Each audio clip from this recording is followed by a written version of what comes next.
5 days away, 5 days from when the Treasury Department says we will hit the debt ceiling. What progress is Congress making?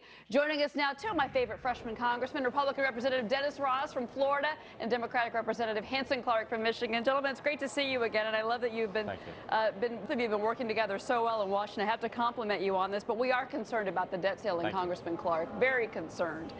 What do you think that we need to do to not only get that debt ceiling approved, but make sure that government spending stays under control? Well, number one, we need to increase the debt ceiling right now so that our investors won't get nervous, and that could drive up interest rates, which would drive up the overall debt. But there's two things we need to do to be able to get out of this financial situation we're in.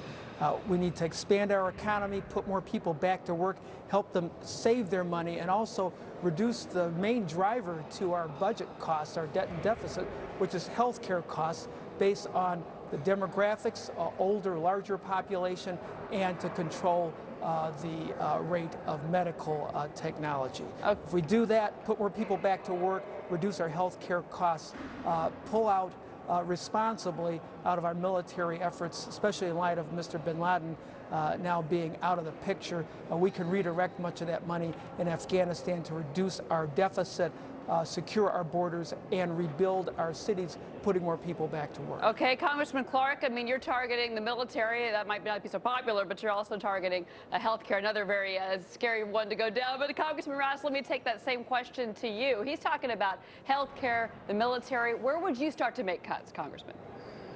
Well, the first thing we can do is look at the waste that's in government. Smart Government, or smartgovernment.com, I believe it is, has indicated that 22% of the programs that we have out there funded by the federal government are either duplicative or wasteful. We need to first of all look at where we're spending, where we don't need to be spending, and start cutting there. The next thing we need to do is list our essential government functions: national defense, public safety, transportation, infrastructure. Make sure that we're funding essential government functions. And those things that are an essential function of business, insurance companies, auto companies, banks, things of that nature, we don't need to be in, we don't need to be funding, and we need to be cutting that. But we have to make significant cuts this time. There's no question about it. Congressman Clarke, it's Greg Jarrett. Why not just cut every single federal program, no exceptions? That would include defense. Here's why. Because that alone won't get us out of this financial problem, and then secondly, could actually hurt us.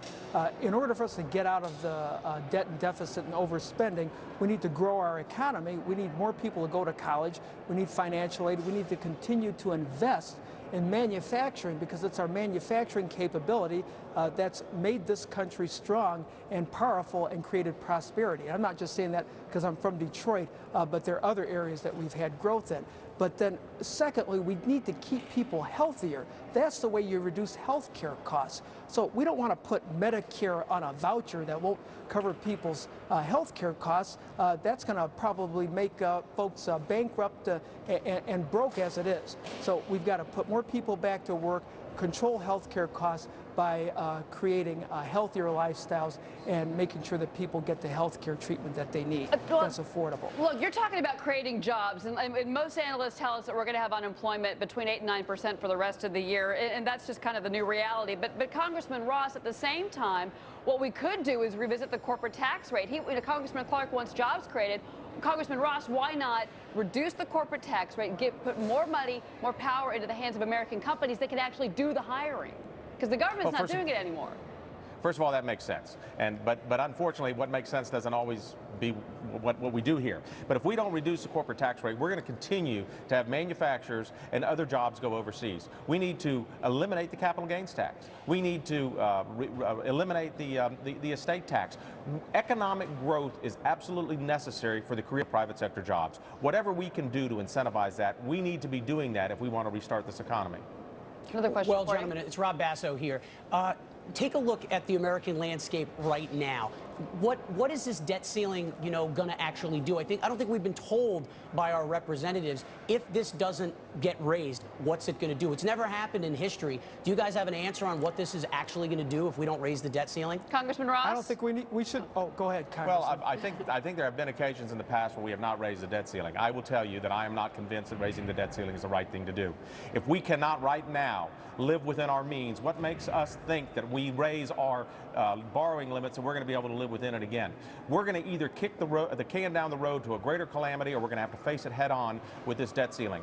If we look at our balance sheet and we see that there are assets over there, we ought to liquidate some of those assets to satisfy our indebtedness. We've got 70% of the lands out in Utah that ought to be brought into the tax rolls and brought into the private sector. We've got unused office buildings. We've got wasted assets that we need to liquidate. For goodness sakes, we can't just print more money. That's not going to be the answer. And raising the debt ceiling, in my opinion, right now, will have its hard times, will have its bumps in the economic road. But to raise it and not meet our obligations down the road would be even more catastrophic. Okay, Congressman Clarke, last word. We have to raise the debt ceiling in order for us to pay for our obligations, to make sure that people receive Social Security. But let me give you the underlying issue. The real debt that's the problem isn't this federal debt that may be due generations from now. It's consumer debt. It's the mortgage that people have to pay next month, the credit card statement that may be overdue right now. So Congress needs to help people get out of their own personal debt burden, thereby helping Americans save more money and providing more capital to businesses so they can expand. That's how you make the country strong and stable, having Americans being free of personal debt. We're all watching your work there in Washington. Congressman Clarke, Congressman Ross, thank you, gentlemen. Thank you. You're welcome. Thank you very much.